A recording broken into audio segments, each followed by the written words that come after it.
John Wick crashes an SUV into a wall. He staggers on out of the vehicle, bloody and wounded.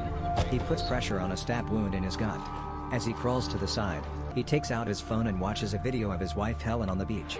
John slumps over and shuts his eyes. At 6 o'clock in the morning, the sky was still gray, just as John's unspeakable mood at the moment. Today is the funeral ceremony of John's wife, Helen.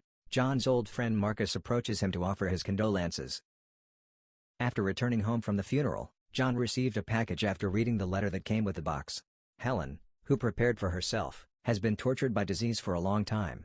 She knew that she would not last long, so she bought a dog named Daisy and hoped that Daisy could help John continue to feel the love in the world. Look at the letter written by his wife. John couldn't make a sound. Since then, Daisy has replaced Helen.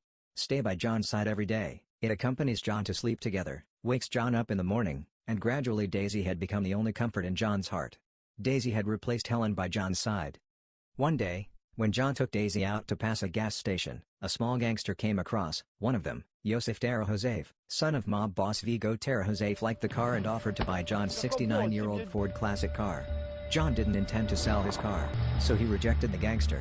But that night, the gangster brought a few people into John's house. His gangs not only robbed John's car but also killed Daisy. John buried Daisy's body. His wife died.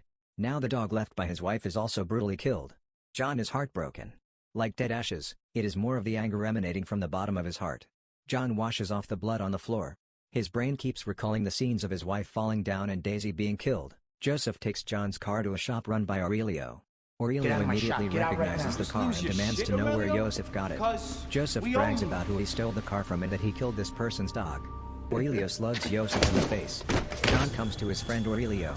He learned that the man who stole his car was Joseph, the son of Vigo, the underworld boss. Even later that night, Vigo calls Aurelio to ask why he struck Joseph. Aurelio says because he stole John Wick's car and killed his dog. Vigo simply replies, "Oh. He called Joseph and gave him a few punches. Then he talked about John. It turns out that John is the #1 professional killer. Vigo and John used to work together. Later, for Helen, John decided to wash his hands in a golden basin. Vigo was unwilling to let John go. So he traded with John and gave him an impossible task. The result was a task that no one can complete. The bodies that John laid down that day lay the foundation of the Vigos family what it is today, while Joseph stole his car and killed his dog a few days after the death of John's wife. After his son hates iron and cannot make steel, Vigo, the father, still has to clean up the mess for his son. Vigo takes out a notebook that is already a little dusty and opens it, and finds John's phone to call through, hoping to solve the problem in a civilized way. But no, I thought that the hospital phone was hung up by John at the other end without saying anything. Vigo understood that the battle between him and John was unavoidable. The first